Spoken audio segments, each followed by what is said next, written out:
Everybody's got a right to learn. Everybody's got a right to live. Everybody's got a right to do. Everybody's got a right to live. Everybody's got a right to live. Every voice can't pay bills. We'll all go down to jail. Everybody's got a right to live. Everybody's got a right to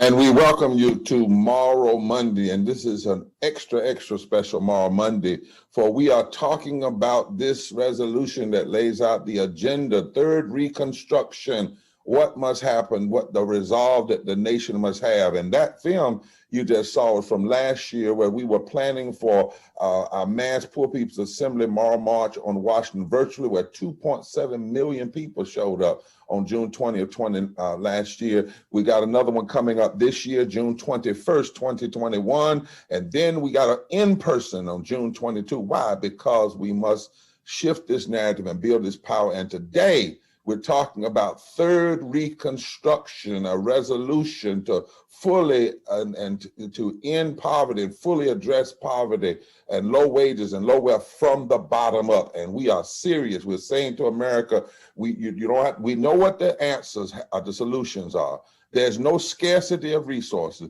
The scarcity has been that of social consciousness and will, and that ends with us now, and it ends with those congresspersons and others who are joining with us. So we want you right now first to be reminded of the power of this movement and the breadth of this movement. So check this video out, and then we'll be right back to begin this Moral Monday with our testifiers and two special guests, two warriors. I call them Shipra and Pua out of the Old Testament in the 20th century.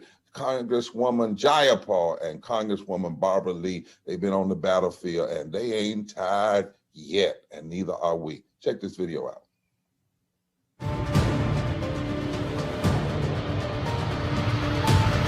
We are in one of those moments that demand a poor people's campaign. Our brothers and sisters are sleeping on the streets. For a country this rich to have so many people poor, it's immoral and it's wrong. When we throw away more food than it takes to feed every person, not just that's hungry in this country, but around the world, that is not right. Something is wrong.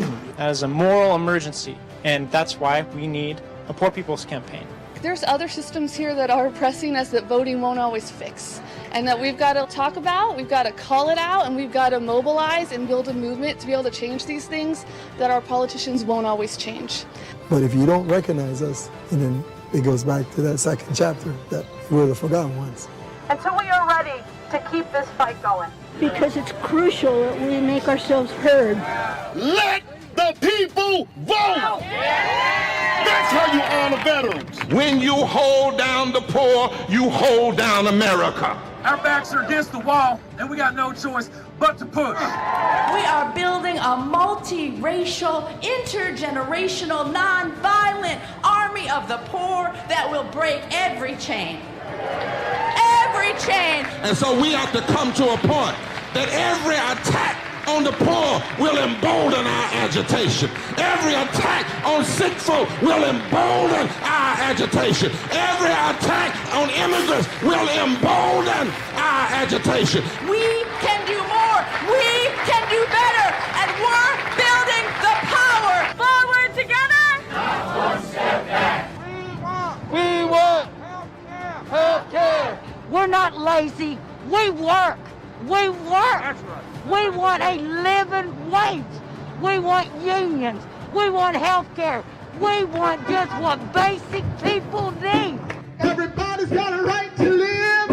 Everybody's got a right to dream. I'm ready to fight. I am tired. where we're going to keep on making this holy trouble, keep on defending our democracy, keep on speaking for voting rights and for health care and for living wages and for everything that everybody in this society needs to thrive. It's time to get it right here and right now. No racist superiority is ever greater than the rights of humanity. Our country now stands at a tipping point. We can realize a third Reconstruction to fully address poverty and low wages from the bottom up. We all must embrace this omnibus vision of third Reconstruction. No democracy can claim to be strong when 140 million people, or 43% of its people, are poor and low wealth. That's talking about 52% of children under 18, 39 million children. That's 41% of elders above 65, 21 million. That's 42.6% of men, that's 65 million. That's 45% of women, 74 million. That's 60% of black people, 26 million. That's 64% of Latinos, 38 million. That's 40% of Asian people, 8 million. That's 59% of Native Indigenous people, that's 2.1 million. And that's 33.5% of white people, that's 66 million white people. Before the pandemic ever hit, according to a study at Columbia University, 250,000 people a year died from the pandemic of poverty, 750 people a day. We have the solutions. They're right here. They're right here in this third Reconstruction resolution. And so we must build the political will, the compelling power, the resolve to lift from the bottom. This is a moral issue rooted in the commitments of our Constitution, that the first thing we swear to is to establish justice, promote the general welfare, and to ensure equal protection under the law. This is a moral agenda, but a moral agenda from my faith traditions. Morality is not just folk coming together and singing we love each other. It is coming together by the Spirit, building a community where there is no lack. So a moral agenda is also a sound economic agenda. Today we say to poor people, Mr. Speaker, we see you and we will eradicate poverty in our country with you. It's movement time. It's time to shake this nation, because this nation is locked up. Rise up. Rise up. Rise up. Get up tomorrow and start the revolution.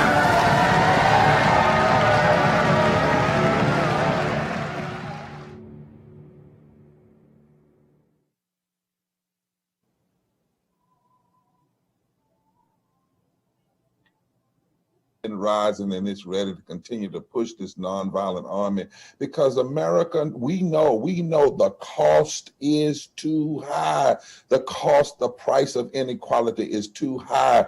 It costs us less to fix it than it does for things to say the same. And to talk about that and why we're here today is none other than Reverend Dr. Liz Theo Harris, the co-chair of the Poor People's Campaign and the director of the Kairos Center. How you doing today, Liz? It's so good to be here with you, Reverend Barber, and with the powerful group of witnesses, as well as our Congress people who are here. So on behalf of the coordinating committees of the Poor People's Campaign, a national call for moral revival in 45 states, on behalf of the over 2,000 interfaith clergy of our prophetic council and 300 partner organizations, I do want to thank everybody for joining this Moral Monday, this celebration of power that we're building, this movement building that we're making, the third Reconstruction that poor people and clergy and activists and advocates are pushing for and helping to realize. I know that with us today is the spirit of Pamela Rush from Lowndes County, Alabama, who had raw sewage in her yard, mold in her trailer, but was fighting for health care for all, living wages for all, decent housing and education for all, until she died of COVID and the pre-existing conditions of poverty and racism this past year. Pamela inspires me. She inspires our entire Poor People's Campaign to keep fighting on, to build a powerful moral fusion movement to reconstruct society from the bottom up. We also know that with us today are the spirits of all of those who have passed on from poverty, from the lack of health care, from police and policy violence, from pollution, from the horrors of war, who did not get here with us, but who are here with us, and who gave their lives fighting for our society, fighting for a society that could lift from the bottom, for a society that can have everybody rise. I'm the daughter of a proud Armenian woman who fought for justice and an end to poverty her entire life. She died nearly a year ago in the midst of this pandemic, but I learned a saying from her, from the Armenian genocide, that I think is with us today. It's that we remember and we demand. We remember Pamela Rush, Rosanelle Eaton, Ron Casanova, General Baker. We remember Patrick Braswell and the so many others on the Poor People's Campaign memorial wall. And we demand living wages, a guaranteed adequate income, clean water and air, decent housing. We demand justice for 140 million poor and low-income Americans, and that number keeps on growing. Today, we have the solutions to fully address the injustices of systemic racism and poverty, ecological devastation, militarism, and the false narrative of religious nationalism. We have the resources to feed everyone, to house everyone, to provide quality education for everyone. In fact, our nation cannot afford to not fully address poverty. The costs of inequality are just too great. And the solutions that we have are right here in the third Reconstruction resolution. So this is about building this resolve. This third Reconstruction resolution is an important step to summoning the kind of resolve we need to get the job done. We want to thank the Congress people who are introducing it. And we want to ask everybody that's gathering with us online to go to thirdreconstruction.org. It's on your screen. You can see it in front of you. Send the resolution to your representatives. When you go to that website, thirdreconstruction.org, you'll find the option to call, to tweet, to email, to get in touch and make sure we get more folks signing on to this powerful resolution. Forward together and not one step back. You're exactly right. Today, Liz, people can take action. And we want you to take that action. And we want you to also begin to plan to be with us virtually on June 21st this year, as we have a virtual gathering. On that day, we will launch 365 days of mobilizing and organizing toward the most massive, generationally transformative gathering of poor and low-wealth people, advocates, and religious leaders ever in the history of the country to push, what Liz said, this agenda that it cost us too much not to do it. $1 trillion a year we lose for not addressing child poverty. $2.6 trillion a year when we don't close the wage gaps. It costs too much. It is too high. The solutions are here. There's no scarcity. What we have is a scarcity of will, but it stops with us. America had a first Reconstruction that had to have it out of slavery, but that was assassinated. It was cut off. It never finished. We had a second Reconstruction, civil rights movement, but that was assassinated. It was cut off. We're calling for a third Reconstruction, and the way we're built by state and all over with all of you, there's no way it can be stopped, because we if one falls, the other ones will join in. We will push this all the way through. We have to in this moment. Now, as it is on every Moral Monday, we start with somebody who's actually impacted, because we don't build a stage for people to talk about the poor and stand for them, but stand with them, stand for themselves. And so Pam, my sister Pam from West Virginia, Pam Garrison. Ain't nobody like her in the whole world. I just love her. I tell you, she's been, my granddaddy came from West Virginia, and he was a fighter, and Pam is a fighter too. And you want to talk about something that knows how to put it, somebody can put it on Brother Manchin up there, is Pam Garrison. So I want all of you in America to hear Pam right now. Then I'm going to go to Congressman Jayapal because she's got to go to a meeting, but we're going to start with Pam Garrison. Pam, are you on the line? Talk to the nation. Yes, I am, Reverend Barber. West Virginia's here in the House. And I would like to thank the Poor People's Campaign for putting together the resolution, the roadmap to solutions that it seems like our government or nobody can figure out how to do. So I'm glad that the Poor People's Campaign is giving them a roadmap to follow. I am so thankful that we have representatives that has finally taken off the blinders and lifting up the earmuffs, because we have been yelling, we've been screaming, we've been crying, and no one will listen to us. We're screaming at the corporations, we're screaming at the government. We are not surviving. We have been fighting for 10 years. We made $5.15 an hour. The last 12 years, we've made $7.25. In West Virginia, I'm seeing people that's living like goats on the side of mountains, putting old trailers because they can't afford rent. This past week, I was at a rally and marched with the military families at McDonald's for a living wage. Our military families are fighting for this too, and they're working these lousy minimum wage jobs that we're working. This weekend, a poor couple that had got evicted. We have no public housing. They couldn't afford to find no place to live. They're living in a tent at the edge of a racetrack in a field in North Carolina heat. And with desperation, they know they have to have deposits. They have to have deposits on utilities. They have to have deposits that they can't afford. So they're scared of snakes crawling in their tents because they're living on the ground. They're waiting for a campground to open so they can take a shower because they can't afford to even afford a campground, what they charge for them now. We have been ignored. Our labor has been exploited. We have been took advantage of for far too long. And we've told them that we are not living, we're surviving. For 12 years, we've been telling them we're not surviving. We need help. And when it's put up in Congress, what do? They ignore us and take it out like we can wait. We're not an emergency. Well, to me, in West Virginia, we're trying to figure out how we're going to feed our school kids through the summer because their parents ain't going to have the child care, ain't going to be able to take care of them. To me, that's an emergency. When people are sleeping on the side of mountains, that's an emergency. So I am so thankful, and I want everybody to know, push your representatives, show our power. We are the change. People, be the change. We are the change. Join us. Thank you, Reverend Barber, and thank you, representatives.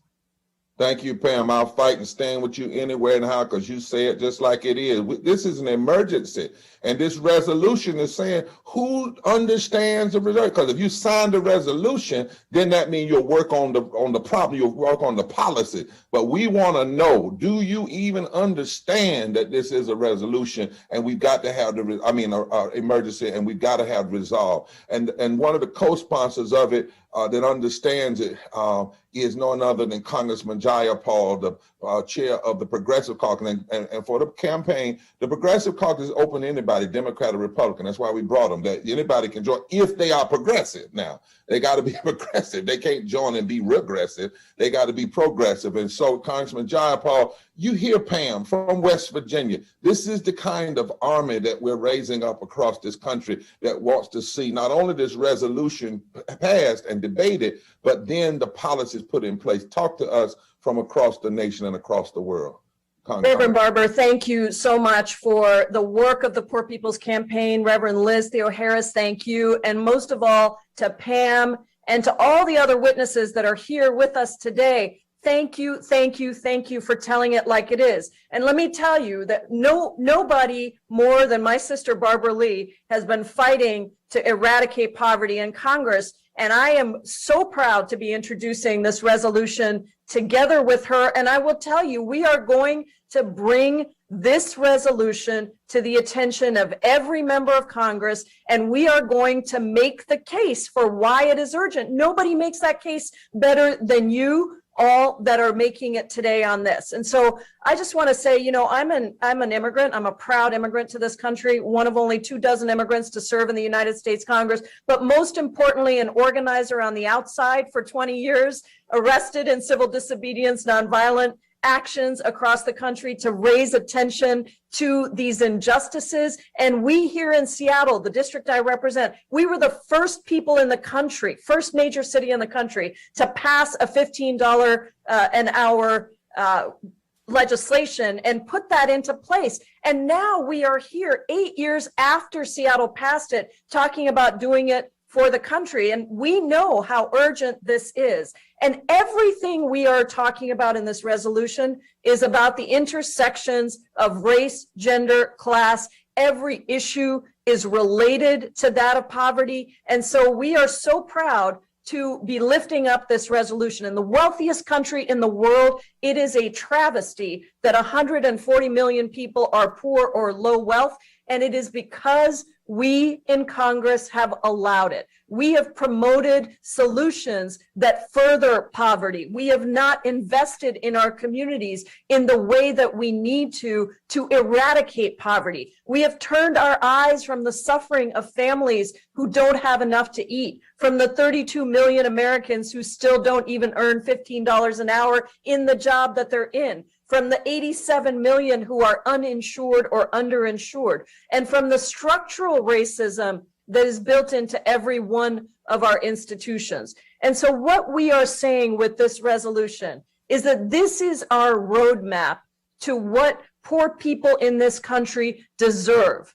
What poor people in this country deserve, which is dignity, a livelihood, enough to not just survive, Pam, but to thrive. And this resolution for a third Reconstruction, fueled from the bottom up, is the fire that will be lit in us, in Congress, for all of us to eradicate poverty. Poverty exists because we allow it to exist. We allow poverty to continue when we make the choice to spend hundreds of billions of dollars on military spending instead of investing and giving enough to the poorest among us. We allow poverty to continue when the richest 130,000 families in America hold nearly as much wealth as the bottom 117 million families combined. When 55 of the largest corporations pay not even $1 in taxes. When we let our healthcare system be focused on profits instead of patients. And when we allow medical and student debt to cripple the dreams of any future for tens of millions of people. When we do not address climate injustice, and when we do not have an immigration policy that is humane and lifts up the people who do the work every single day. And so this resolution says enough of that. No more excuses. We have had it with poverty, our broken democracy, and we recognize that we are only all better off when we all have enough. That is what this resolution is doing, is considering the extraordinary wealth that we have here in America and saying, as Reverend Barber has said, that we've got the solutions. So many of the pieces of this resolution already exist in legislation that has been put forward by members of the Congressional Progressive Caucus and have been designed with people from the bottom up. With people from the bottom up, because if we don't put at the center of all of our solutions the very real people like Pam, and also I know I've got somebody from my home state of Washington, Chris Olive, who's on this call as well. If we don't put those people at the center of what we do, then our solutions are not going to be just and they're not going to be sufficient. With this resolution, we say that we know we have the solutions. We know we have the ability. Now we need to continue to build the movement. We Barbara and I are going to help lead our members, our colleagues in Congress to say we can and we must eradicate poverty. It is urgent, and we intend to respond with that urgency, with that generosity of heart and spirit, and with that commitment to people across this country that we will act. Thank you so much, Congresswoman Jayapal, and you are a fighter, been a fighter a long time. We see you more as an organizer who happens to be in Congress than a congressperson who's in Congress. And listen, I want you to tell them this. Liz, and I want you to tell all the congresspersons, Democrat and Republican, tell the president, regardless, doesn't matter what party, we come in. We come in.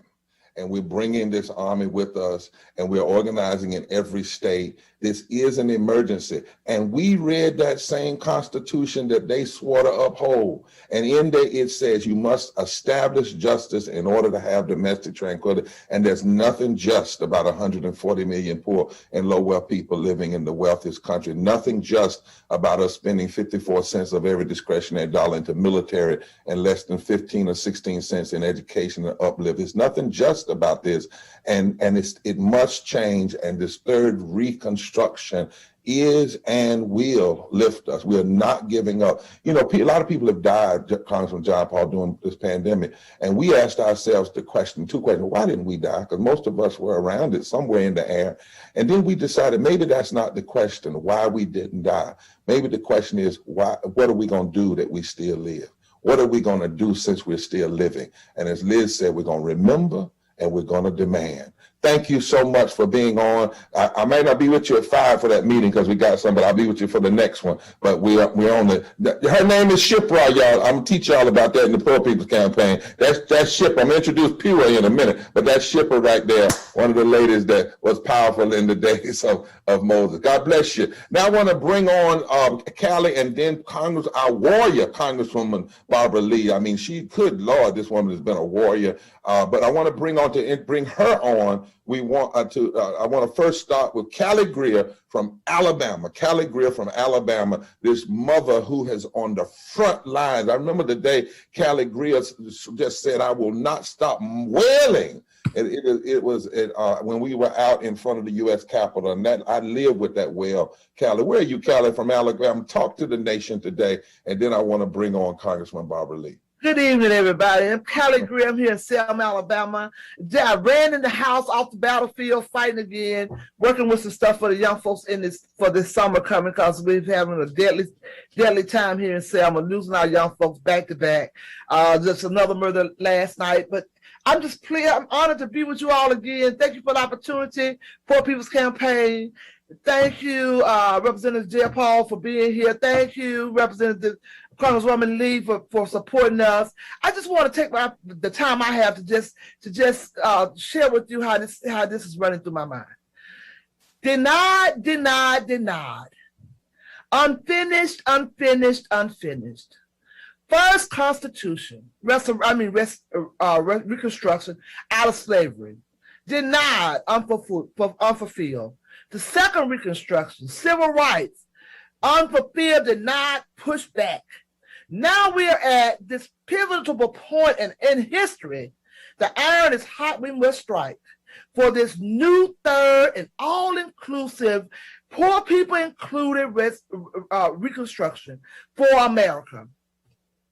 We have the roadmap, we have the directions. The Poor People's Campaign shows where the money is to do it.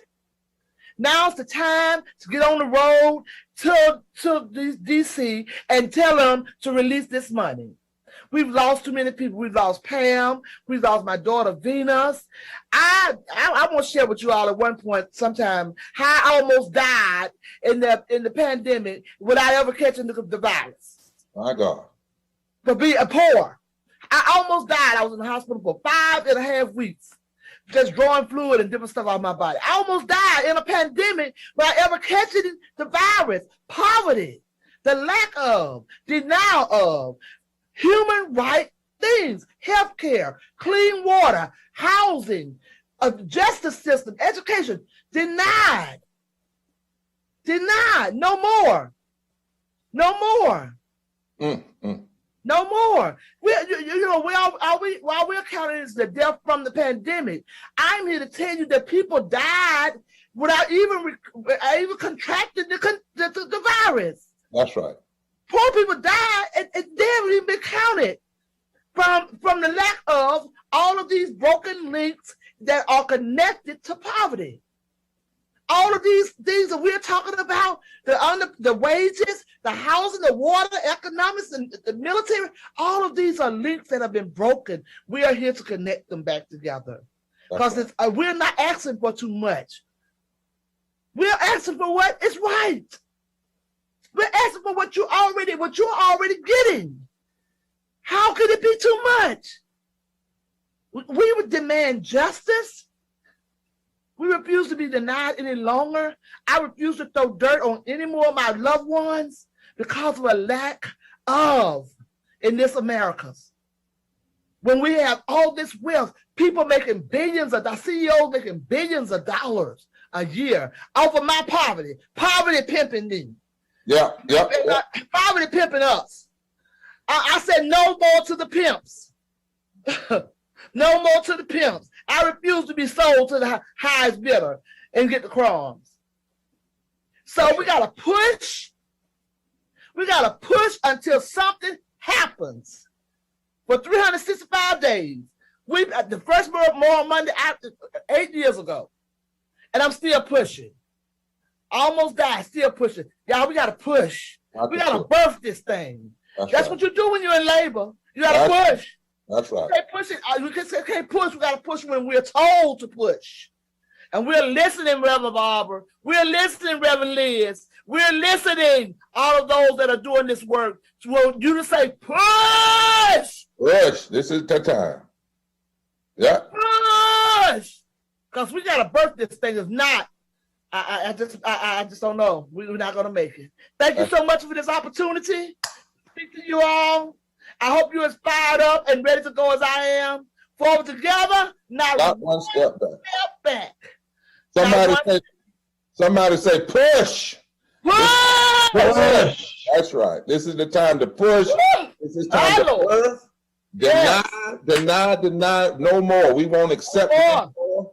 We grab all these things. We tired of throwing dirt in loved one's face. Yes. We're tired of it. And we're tired of some of our friends sometimes telling us, well, it's right, but we can't do it yet. Why are you in Congress? Why did you get elected? Right. No, people are dying. We want to know where you are signed. Either you with us or you not with us. That's what I'm telling you. Black, white, don't making a difference. Sign on this resolution and then let's get the policies. We'll do the work. We'll push in the street. We'll do whatever it takes. Civil disobedience. We'll push. But we got to know folk are serious. Did you hear Callie say, deny, no more. No more. No more. Can't do this again. Can't go through another Reconstruction and get a little piece and then it's killed off. No more. No more. So Callie, you exactly right. We're with your sister, and we're not, as old young folks said, we ain't going out like that. We're not going out like that. And somebody write that down. We tired of being pimped by the poverty pimps. We're going to use that as a slogan. We tired of being pimped by the poverty pimp because folk making money off of our poverty. They keep our wages low so that 400 people in this country make an average of $97,000 an hour. Come on. That's over. And one sister that doesn't mind fighting and has been fighting, and one time she took on the whole Congress when she stood up against the war. So I know what this sister did. She stood right up, didn't back up despite the death threats and all of that. Is none other than Congresswoman Barbara Lee. And she's been fighting to say poverty ought to be the #1 issue. Dealing with systemic racism and poverty and how they combine our issues ought to be right at the focus. She has fought and she's been on. We told her, we said, Barbara, you keep fighting because there's an army rising. And it's a black army, it's a white army, it's a South army, it's a West army, it's a Northern army, it's an Eastern army, it's an Asian, it's an indigenous. There's an army rising. And she is the driver behind this resolution. And be clear, Barbara Lee, understand the resolution is not the end, it's the beginning. Be very clear. Somebody asked me that the other day. She's very clear. The resolution is what leads to the policies that we must do. And we're not talking about 20 years from now either. Damn 20 years from now. We're talking about now. It's time to move now. So Congresswoman Barbara Lee, talk to us and talk to folk all over the nation. Tens and tens of thousands of people are on this live stream today. Thank you so much, Reverend Barbara. First of all, let me thank you. Let me thank Reverend Liz. Let me thank Pamela. Let me thank Callie and the Poor People's Campaign in general. Sally, let me just say to you today, we're at a tipping point. Enough is enough. Okay, enough is enough. And I want to salute in her absence. She was just on Congresswoman Pramila Jayapal, chair of the Progressive Caucus, because we came together and together we said, I chair the task force on poverty and opportunity, that enough is enough. And that we were not going to allow any member of Congress anymore to tinker around the edges when it comes to eliminating poverty. And so, Reverend Barbara, I just want to say a couple of things to those who have been most impacted. I want to first just share this personal story. Now, I've been a member of Congress for 23 years, but I was on food stamps, I was on Medicare, I was on welfare for many years during my days trying to raise my kids and go to college. And I was determined, based on what I know personally, being a person who was impacted, that there was no way ever that wherever I was, whether it was a California legislature or Congress, that I was going to not make poverty and eliminating poverty central to whatever I am going to do in terms of my legislative agenda. So when I chaired the Black Caucus in 2010, the overarching theme of the Black Caucus that I established was pathways out of poverty. And so this resolution, I just want to say to you how important it is that we introduce it right now, because we are at the beginning of a third Reconstruction. But I also want to salute all of those who have been coming to Capitol Hill for the last few years, Reverend Barbara and Reverend Theo Harris. We remember we went to the Senate. We met with Senator Warren and then our beloved Congressman Elijah Cummings and Senator Sanders. You came to the Steering and Policy Committee for the Democratic Caucus, which I co-chair the Policy Committee, to develop this agenda for our Democrats and anyone who would join us, Republicans, independents in the House. Then you came to the Budget Committee. So I want to remind you that your voices, we heard you, we see you, and other members of Congress heard you and saw you. And that's how we got to this point. We could not, Pramila and I could never introduce such a broad resolution really developing these pathways out of poverty, which are interlocking issues that includes militarism, that includes addressing structural racism, income inequality, ecological devastation. You all know what's in it, but we never could have done that had it not been for your voices and your being there on Capitol Hill, you testifying, you explaining and raising the level of awareness and crying out for fairness and justice in this system. And so I just have to salute you and say we wouldn't be this far being able to introduce this resolution today had it not been for you. And so there is no turning back now. And I reminded Reverend Barbara of the revolution in Grenada in 1989. Their slogan was forward ever, backward never. And so we're saying today, there's no going back. And we're going to forge ahead.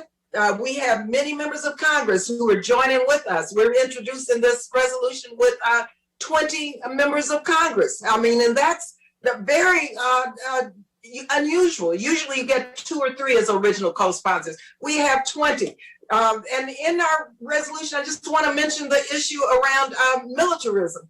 We have in there, because we know the resources are there. Reverend Barbara constantly reminds us that we can cut and we can actually have a defense spending reduction and never tamper with our national security. We can help our veterans. We can invest at least $74 billion to house the unhoused. We have the resources to address poverty and low wage workers and low wealth communities. We can do this, and I know we can do this. I'm on the Appropriations Committee. Pramila is on the Budget Committee and on Judiciary Committee. All of the criminal justice issues, we know how to do this. It's just the political will has got to be there. And what you're doing is helping us rally the troops. We have an army, thanks to you, to help us get these measures passed. I've talked to President Biden. I've talked to the White House about many of these proposals, and I want to encourage you because the White House has heard you. There are many provisions in our resolution that we can get executive orders on. And so our strategy is solid. And just know I ain't waiting another 20 years either, Reverend Barber, because we're in a state of emergency now.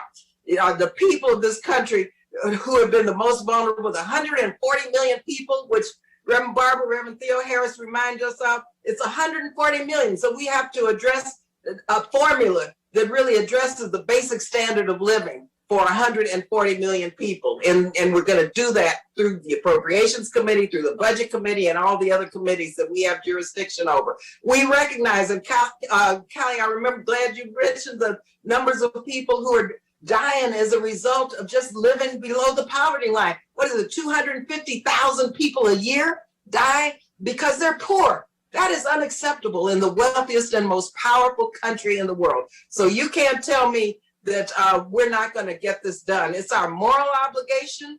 It's our obligation as Americans. It's our obligation to our children. It's our obligation to our future to secure this planet for them. And there's no way that we're going to let this slide.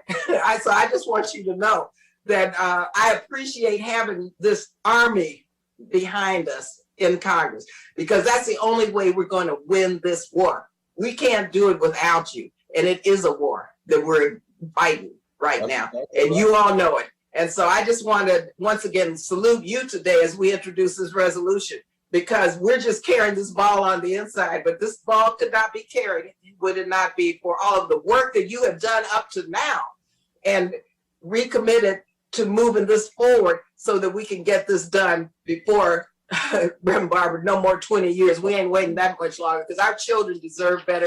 People deserve better who have paid the price for these corporations and these wealthy people to have, what do you say, $97,000 an hour? 400 families make $97,000 a day. Yeah, that's outrageous. And so finally, let me just say in our resolution, we talk about protecting our democracy, voting rights, prioritizing the needs of the most vulnerable, updating the standard of the formula for the standard of living, for a decent, good, thriving standard of living for everyone. Developing a federal jobs program that prioritizes poor and low wealth communities, raising resources to invest in these priorities by redirecting military spending toward communities in need. These are attainable goals. This is not a pie in the sky resolution nor idea, and it's an agenda that puts people at the bottom, the most vulnerable, who have made this country work, who are on the front lines constantly to lift this country up. It's about making sure that it's not a trickle down, unfortunately, that you have been impacted by economic policy, but this is going to be a new economic policy of the bottom up that's going to drive America's economy and jobs. So thank you all again so much. Really love being with you, and may God bless you. Congresswoman Barbara Lee, you always on it, and I'm glad to know that. And you're right. We have to even say to our friends, look, one of my friends told me the other day in Congress, your bill is extreme. I said, wait a minute, what's extreme is 250,000 people dying a year from poverty, 750 a day. What's extreme is us not dealing with this issue, and that's why you make sure you sell them. That's Puar, by the way, y'all. Shipra was on earlier. That's Puar. She's in the Bible right there. This is the remetamorphosis of Puar in the Old Testament. But tell them we coming. And we're coming not just to DC one time. We're coming to their offices. We're coming in their streets. We're coming of every race, creed, and color. We're not, because Callie done told us it's time to push. Now, we've been holding this baby, but now we can't hold it no more. The water has broken. We cannot hold this baby anymore. Something got to give. You know, people are dying. And the fact that even during this pandemic, you know, my daughter's in public health. She said the one measurement we haven't been keeping as a nation is how the pandemic has impacted the poor and how the poor were impacted even if they didn't catch COVID. We've got to change all this. That's why one of the things in this resolution is change the way we even measure poverty.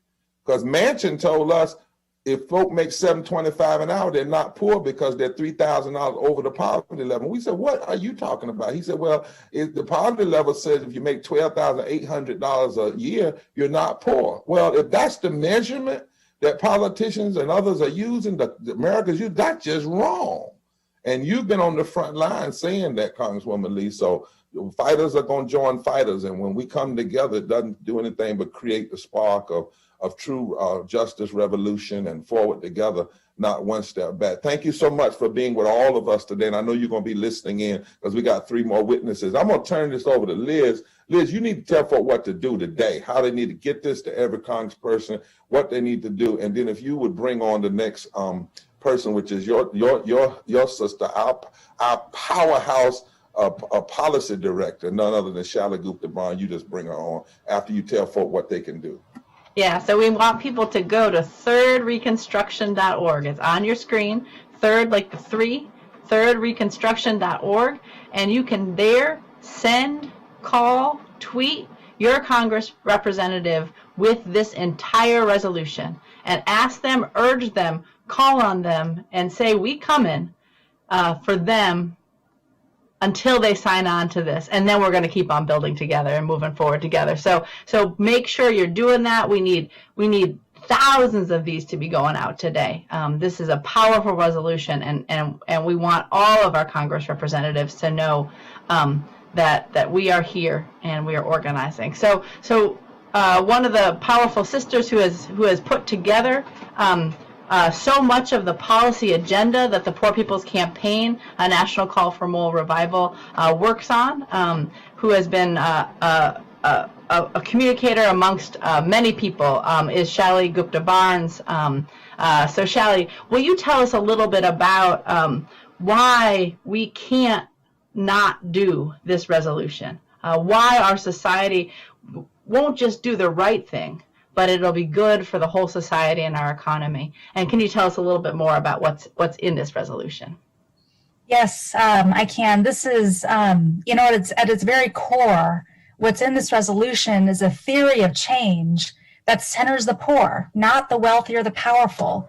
And what it says is that by centering the poor, we can actually bring in a new era of economic and moral revival. Investments in the wealthy, those are called tax cuts, right? Investments in the poor look like spending the resources we have, into the kinds of programs we need that are in this resolution, on housing, on healthcare, on guaranteed incomes, on water infrastructure, on our education. And we know that every single dollar that's spent on poor and low-income people builds this economy. It gets multiplied into more than that dollar. And we can literally build this economy from the bottom up by investing our resources into poor and low-income people. I've worked with some of the leading policy institutes and experts and economists in the country, and I've worked with and listened to and organized alongside poor people for a number of years.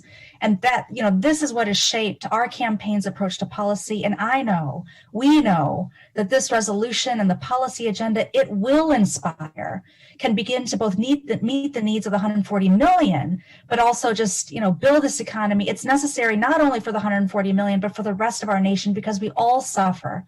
We all suffer when 40% of this country cannot reach our full potential. And so some of what's in the third Reconstruction is, as we've heard, to update the poverty measure and get a true accounting of who is poor, and then to expand our social welfare programs to fully meet these needs. It calls for enacting living wages and protecting the right to form and join unions.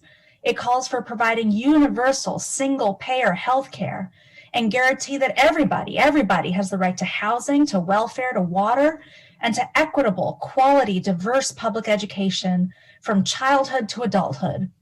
It calls to relieve all of our debts that can't be paid, and to expand and protect our voting rights so we can save this democracy. It calls to ensure the rights of indigenous people and native people and tribal lands, to establish national truth commissions on truth, racial justice and transformation, and on reparations. It calls to enact comprehensive and just immigration reform, and to embrace a climate agenda that prioritizes those who are hit first and worst by climate disaster. And as we've heard multiple times, we need to demilitarize our foreign policy and our borders and our policing. And it calls to redirect military spending and implement fair taxes and break free from decades of trickle-down economics that have not served any of us well by being willing to invest and spend resources on these programs of social uplift. It's comprehensive and big because that's what it'll take. As we heard Representative Lee say, we cannot tinker around the edges anymore. And this moral and legislative policy agenda that takes up this vision in the resolution for a third Reconstruction, it is the right thing to do, and it is also good economics. And so I think I've heard that we've already sent hundreds and hundreds of letters. Hundreds and hundreds of letters have gone in sending this resolution to our lawmakers. Go to thirdreconstruction.org so we can keep pushing for this and get everything that we need to keep building the political will right now. That's right. So thanks so much, Shally, and keep those letters coming. I want to pull in a couple more voices, a couple more leaders that remind us of why we must continue to push. So I want to introduce next Valerie Jean Blakely out of Michigan with the Poor People's Campaign and the struggles around water and water rights particularly. Valerie Jean, thanks for being here. Thanks for all the work you're doing, and tell us why we must do this and why this is the right time. Thank you, Reverend Liz. Thank you, everyone here that has helped organize this convening. And thank you to the Congresswomen that are championing this on that level. Deep thanks to every person that's here to bear witness and tell their story, because it's not always easy. And some of us have been organizing the Poor People's Campaign for years and years and years, and we know that right now we're at the beginning of something so profound. We're at that moment. It's time and it's clear for the people in Congress to hear our collective voices. And we aren't backing down. We're going to keep organizing. My story really is, I joined the Poor People's Campaign out of necessity, right? I watched my whole neighborhood get shut off. I've been a part of a crew of women in the neighborhood that are so caring and wonderful that we deliver water in the middle of the night to single mothers with children who don't want people to know their water is shut off, or their plumbing doesn't work. It's not always an affordability issue with not being able to afford your water. If something happens with your plumbing or something, it takes people a long time to get those things fixed. I'm a part of a group of women who take calls on a daily basis to make sure that elders sitting without water have water every day and meals delivered to them every day. And for that work, I'm deeply grateful. My neighbor, Anna, she lives in a house that's pretty abandoned. She stays there because during COVID, she lost all of her income and she didn't have anywhere else to go. And so we deliver water to her on a daily basis to make sure that she has it. But these types of circumstances, even though there was a moratorium in Michigan so that they wouldn't shut people's water off, it ended in March. It ended March 31st, that moratorium. The city of Detroit put together a moratorium not to shut off Detroiters' water, but it's hanky and it doesn't put in a water affordability plan to make sure after that 2 years is done, those people are okay. So it's not helpful in any way. It was kind of political maneuvering so our mayor could get reelected. So these are the stories on the front line that we want to elevate, and why it's so important that these measures in Congress get pushed through. We're talking about whole communities barely surviving right now, might be able to survive after these policies are pushed through, but we're fighting for people to be able to thrive, have access to education and healthcare and clean, affordable water. Everybody has to have clean, affordable water to live. So that's really where we are. We're supportive of the third Reconstruction resolution. And we hope that every congressperson understands that these moments, these times, they're going to be judged by. They're going to be. Whether they got water to people, clean, affordable water to people, whether they got housing to people, all of these things, this is your legacy. This is your time to be like, yep, let's get everybody clean, affordable water. This is the time. So we've got 2 congresswomen pushing for it, and they're on this call. There might be others. Let's get everybody on board. Everybody needs water to live. That's right. These being pushed through means that my community and communities like mine won't just survive, but thrive. And it's time for that. We've been struggling long enough. And you know, Valerie Jean, I just thought about something, and the prophetic spirit hit me when Jesus said one time, if you're not for me, you're against me. You know, I'm sitting here thinking, if a congressperson can't even sign a resolution to say we're going to have to resolve to work on, you know, seriously address the issue that 30% of the electorate is facing. 30% of the electorate, because poor and lower people make up 30% electorate, and 140 million people and 52% of the children. You know, we have to then see you as adversarial and not as a friend to people. I mean, this is so basic, right? That's why this resolution is so powerful, because, you know, this is not even about the final policy. You know, this is just saying, can you just say we ought to have a resolve to do it? Because you can't do, your prophetic imagination must precede implementation. You can't even drive across town till you get it in your mind, I'm going across town. So this is what this thing says, do you even have to resolve? And that's why, Congresswoman Lee, we got all these stories. We ready for the hearings because we want to bring people. And that's why, y'all, and I see we're going to get, Dr. Terry Hoyt Owens on a minute, my bishop, my general minister president. But, you know, I was just sitting here thinking, when you can come on later, but we need 1 million people in the street next year. Y'all, we need to start thinking like that. Right. We need to start thinking about putting 1 million people in the street, poor and low wealth people, all the churches. I mean, if a pastor can't sign on to this, I'm going to ask them, what Jesus are you following? If a rabbi, what Moses are you following? If a Muslim, what Muhammad are you following? If a Buddhist, what Buddha are you following? I mean, really, this is serious stuff. This is fundamental, basic human rights. And that's why when we gather in June, we need to, I normally don't mention a number about getting the street, because it shouldn't matter if you have 1 person or 2. But we really need to do everything we can to say, look, we need 1 million people to come out on face to face and organize and push, because this is literally just basic. This is like, there's a scripture in the Bible that says this is reasonable service. That's why when I heard a Democrat tell me the other day, this is extreme, I'm like, what? I mean, I almost said ugly word, Bob. Of course, they got better after I finished fussing, but I mean, I'm like, what do you mean? Well, you know, we might not be able to cut the military. What do you mean? Well, we might take deficit spending. What do you think tax cuts for the wealthy are but deficit spending? What do you think war is but deficit spending? When you buy a house, that's deficit spending, but you buy the house because you know the house is going, the investment in the house is going to grow. An investment in poor and low wealth people, living wage and healthcare, it might be an investment in, but it's going to blossom so much.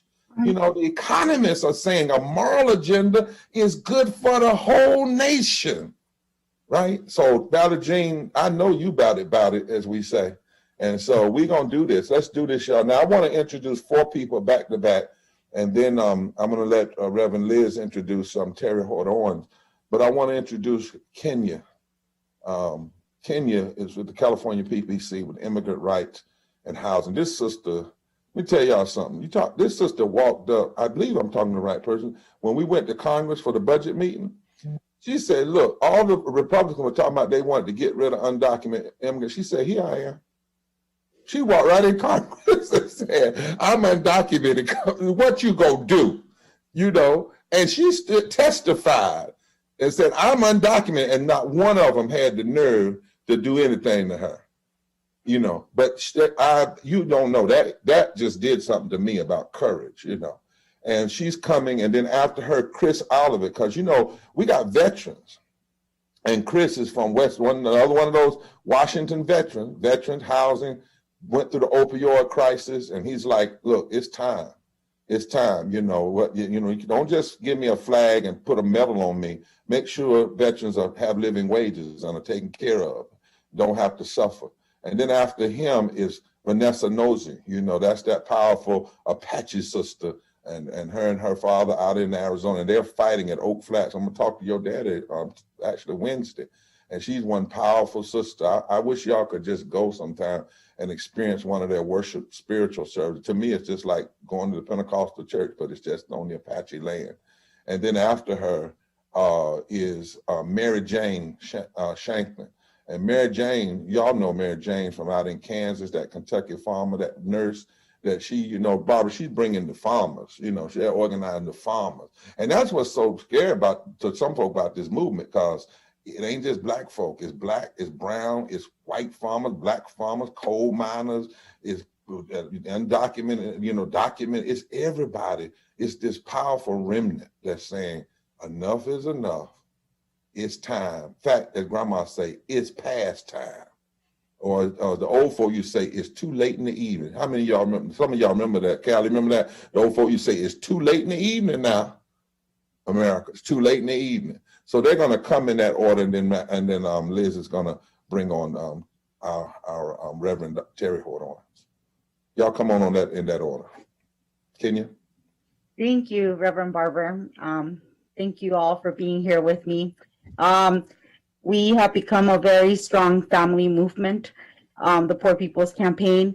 As Reverend Barber said, I'm undocumented. I am 35 years old. I've been undocumented for 31 of those years, and I've been organizing for 20. On immigrant rights issues, I was organizing at a young age, trying to get the right to go to college in California, helping pass AB 540. And then I started organizing with Unión de Vecinos and Los Angeles Tenants Union. That is what opened my eyes to the needs of our communities. You see, we have tenants that are citizens, residents, undocumented, that are all suffering from the same injustices, whether it's a housing crisis that we might be facing again here in California after all of the tenant protections are gone in June. In July, we're seeing that we might face another 2008 housing crisis here, where tenants cannot pay the rent that they are in debt with. And we are fighting against that. We are fighting against the issues of our immigrant communities who are in the Central Valley, picking our food and doing all the hard work of feeding this country, yet have no protections. So that is why we are fighting today, and that is why we are pushing for the rights of everybody. This third Reconstruction looks at us and looks at our humanity, looks at us as whole human beings. Doesn't matter whether you're undocumented, it doesn't matter whether you're a Black person, a white person, like it's been said in this call.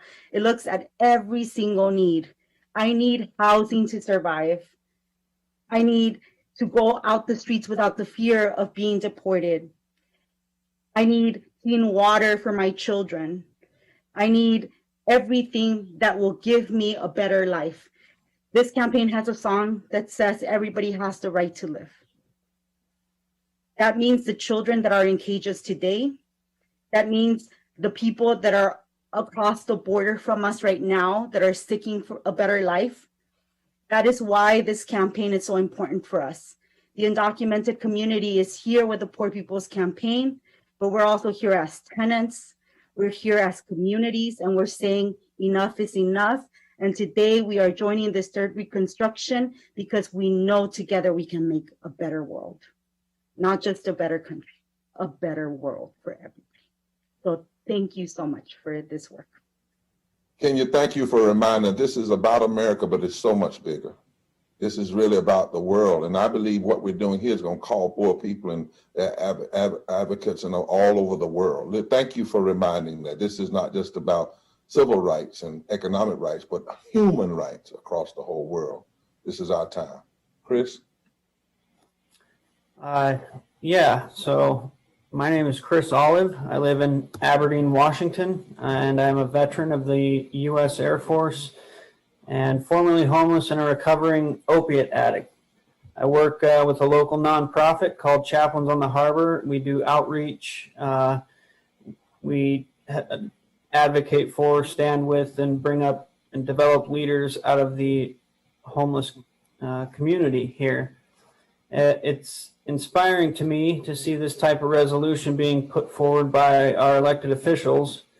I think it's one of the rare times that the will of the voters is actually being reflected in what our leaders are proposing. There has been this kind of 4-decade-long scam pulled on the American people called trickle-down economics. And I call it a scam because it hasn't worked and it will never work. We have to lift from the bottom. Living in Washington State, you know, home to Jeff Bezos, Bill Gates, some of the richest people on the planet. I don't know how it's possible that I paid more in taxes last year than Amazon. That shouldn't be possible. But, you know, I don't make the rules, I guess. So, another thing is that, you know, rich people, they kind of hang on to their money, and it's actually the poor, lower income, and even middle income people who keep this economy running because we spend what we have, because we have to spend what we have to live. The resolution talks about the redirection of some of the bloated military budget, and I think that's also essential because it's not being allocated in a way that is helping anyone except for maybe military contractors. The housing crisis and the opiate crisis are two issues that have severely impacted me and also my community. In Aberdeen, there's 16,000 people roughly, and 1,000 are homeless. That's 1 in 16 for those who aren't that great at math. And there are groups of people on the ground here doing what they can to address these issues, but we cannot do it alone. We need elected leaders on our side, and we will keep pushing everyone to do the right thing. And thanks for inviting me. Thank you, brother. Chris Rock said it best when he did that movie, said, that ain't right. And we got to correct it. We got to correct it. It's not right for you to pay more taxes than someone. Yeah.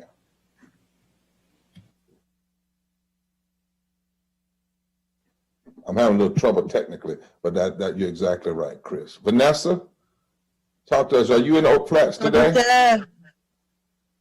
I was at Oak Flats today, but I came back so I can be online with everyone. So thank you. Yeah, it's good to see you guys all.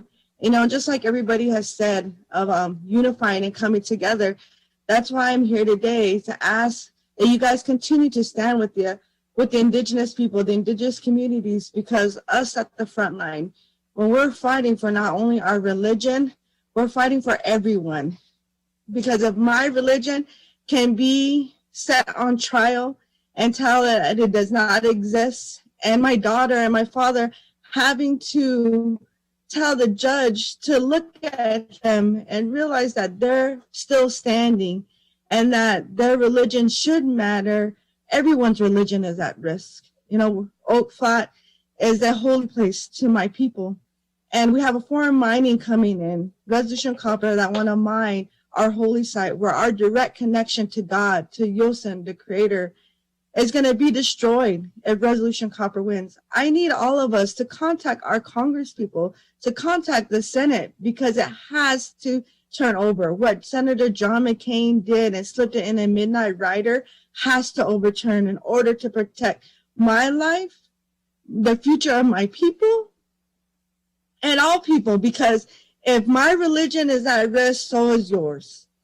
And as an indigenous person that comes from this land where I was placed on from Creator, you know, it is our right to be able to pray there. But yet they're trying to tell us that we don't even exist, that our religion does not exist, because there is no laws to protect indigenous people. But like I continue to say, that us indigenous people, me as an Apache mother that stands at the forefront, not only am I fighting for my people, but I'm fighting for you all, because the government didn't reinvent the wheel. They just took what they did to indigenous people and are placing it on all people. That's right. And so we need to stand together. We need to unify to make actual change. We know as indigenous people, it's going to take all of us, because the environment, what happens to the environment, what happens to the water is going to affect us all. What happens to my religion is going to affect you all. Even though you might not understand or you might not come from it, it will affect you, because my right as a freedom of religion will be wiped and taken from me, can affect you guys and will put you guys at risk. And no one can live without clean water. No one can breathe dirty air, the chemical toxics that are airborne. I mean, Oak Flat is about an hour east of the metropolitan area, the Phoenix Valley area. They're going to be at risk. Arizona is in a drought. What's going to happen if Resolution Copper comes? Their amount of water that they're talking about is going to be the town that gives water to the town of Tempe. So it's massive, massive water, and yet we don't have it. So if we don't have water, that means Mother Earth cannot live. That means that the natural resources that give us life, that nurtures us and feeds us, our spirit, our mind, our bodies, is going to be gone. What kind of future are we going to leave our children? Indigenous people think 7 generations ahead. I can't even gather my thoughts to understand what kind of future we're going to leave my great-great-grandchildren, let alone my own children. I have an 8-month-old baby. I was blessed and fortunate enough to be able to share my ways of life as a mother as we pass it down to my 3 older kids. But my youngest daughter is at risk. What's going to happen? How can I teach her how to be an Apache? How can I give her those traits if the one thing that ties us is gone?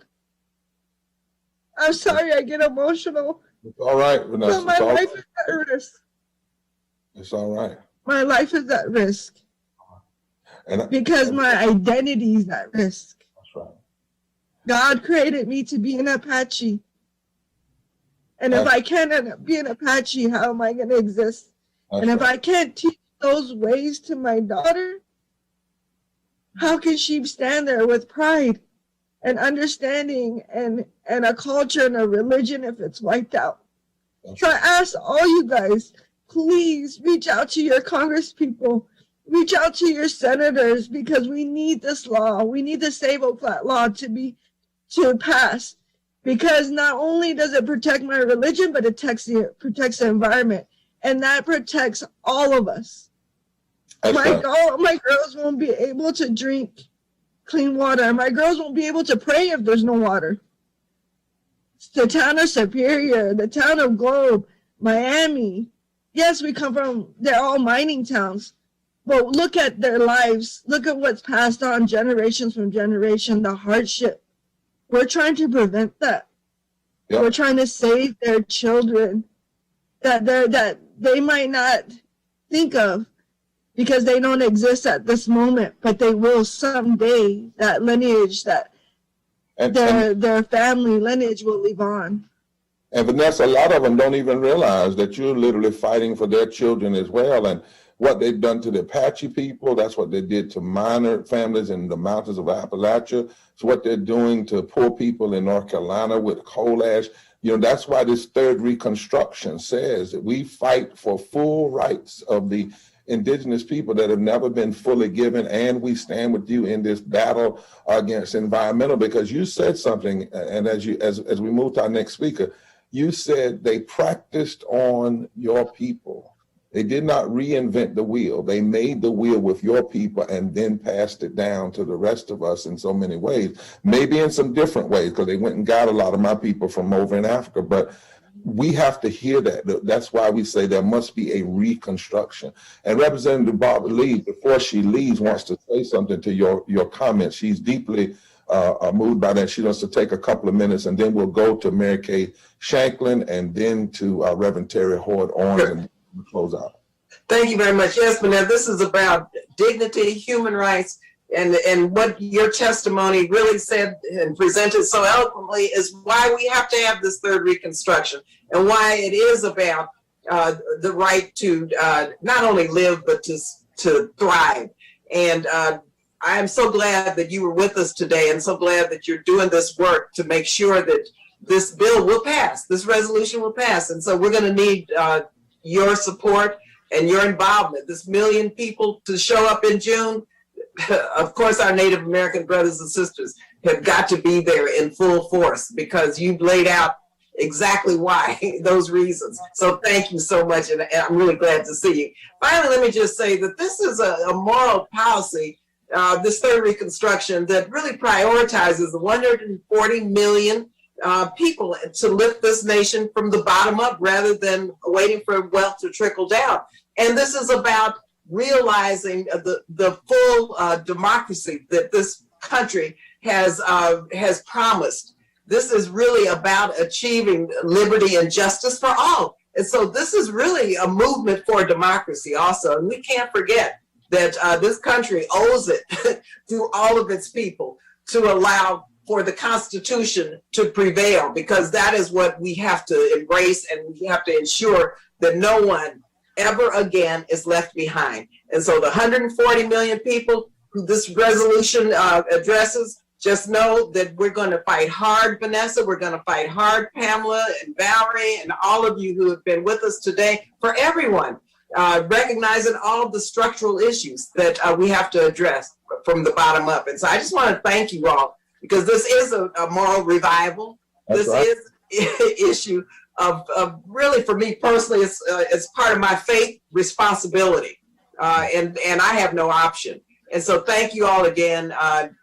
Stay strong, stay prayerful, and let's remember that faith and work, faith is dead without work, right? So we got to use our faith to make sure that it helps us with our work to accomplish our goals of liberty and justice for all. Thank you again. Congressman Lee, but just before you click, Rob, what's the numbers we have today? Because I want Congressman Lee to have this, because we've had hundreds of thousands of people join on Monday. We literally are building this army, and you're right, we must promote the general welfare of all people. It's fundamental. Either we're lying on paper or we're telling the truth. It's time to make that decision. Rob, what you got? Yeah, so Congresswoman Lee, thank you for your leadership. You can go back and tell your colleagues that about 1,000 letters have been sent already just in our program today, encouraging them to join on this resolution. So hopefully they'll get that message. In the coming weeks, we're going to be putting it on very publicly who's co-sponsored and who hasn't. So we'll give that date too as another chance for them to come on. But we really appreciate your support. Of course, tens of thousands have already tuned in, and we'll put out the full numbers later. But thank you again. And We've had over 1,000 letters. And can we send this link to Congressman Lee and Conjaba so they can forward this link and ask the Congressperson, listen to this. Listen to these folks. This is not hyperbole. Listen to this.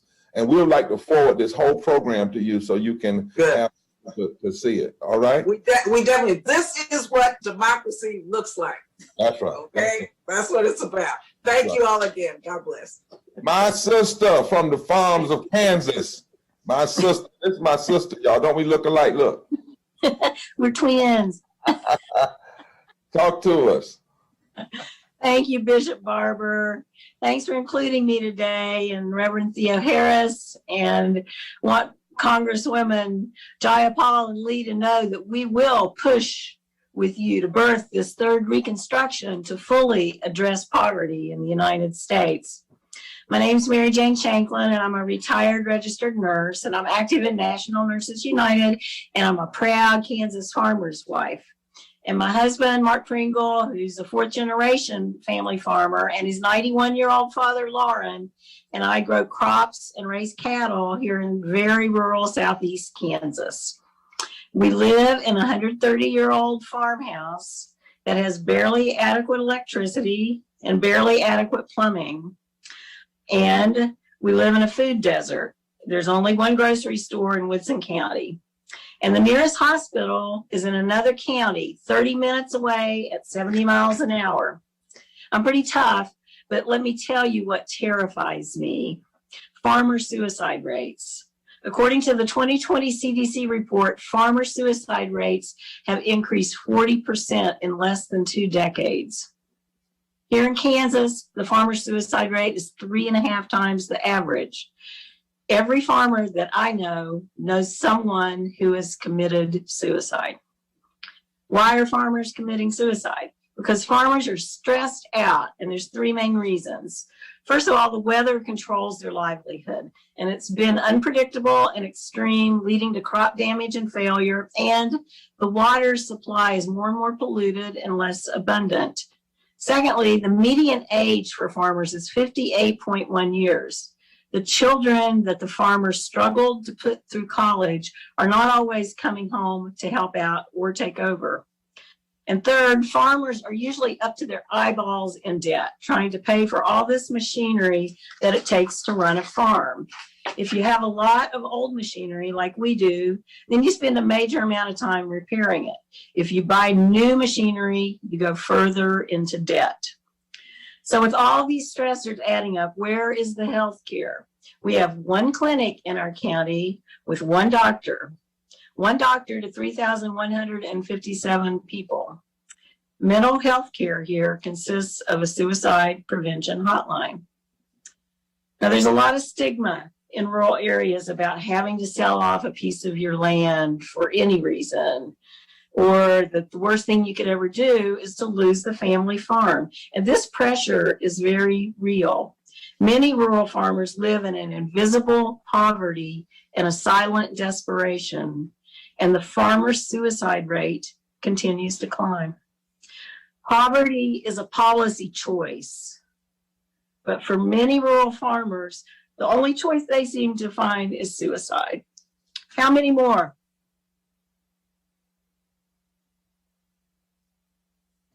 How many more? That is exactly the question that we must ask. How much more death, how much more suffering, how much more loss can people even take? So I want to turn it over to Reverend Dr. Terry Hort Owens, the president and the general minister of the Christian Church Disciples of Christ, who represents hundreds of thousands of Christians alongside millions of people of faith all across this nation who are on board with this agenda and with this need, this great need and desire to push for a third Reconstruction. So, Reverend Hort Owens, thank you for being here with us. Thank you for always bringing a prophetic word, a moral word to this struggle for justice. Thank you, Dr. Liz, and to my brother, Bishop Barber. It's always good to be with you, and I see familiar faces on the screen, some of whom we've been in the streets in D.C. and on these screens over the last 1.5 years. I want to thank you for your work, for your prophetic witness, for bearing witness to your experiences. It is those human experiences that must drive the work of faith leaders like myself. I'm proud to say that the Christian Church Disciples of Christ, we have disciples involved in all of the 40 state campaigns, and they were there and active before the denomination officially voted to support this movement at the same General Assembly where I was elected. I remember telling Dr. Barber, I don't care what the whole church does, I'm going with you. So we're here together, committed to doing this work. There's a scholar by the name of John Dominic Crossan who gives us a little different twist on the familiar miracle that we hear about in the Bible, where Jesus has 5,000 men. It doesn't count all the women and children, but there's a lot of people out on the hillside that need to be fed. And the disciples say, well, these folks are hungry. Jesus said, what do you have? What do you have? There's no waving of a magic wand. And Andrew brings the little boy with the 5 loaves and 2 fishes. And Jesus doesn't do any hocus pocus. He simply blesses that food and tells them to distribute it. What would happen if we simply take what we have and allow the moral imperative that we have as people of faith indeed the moral imperative that we have as United States citizens to take what we have. There is enough. In that Bible story, there is not only enough to feed until everybody's belly is full, but there are baskets and baskets left over. If we can decrease militaristic spending, I don't know what a missile would buy us in terms of food, infrastructure, healthcare. There is enough. And it is so important that we don't worry about whatever labels we're afraid of having. It's not about conservative or liberal. It's not even about right or left. It is about right or wrong.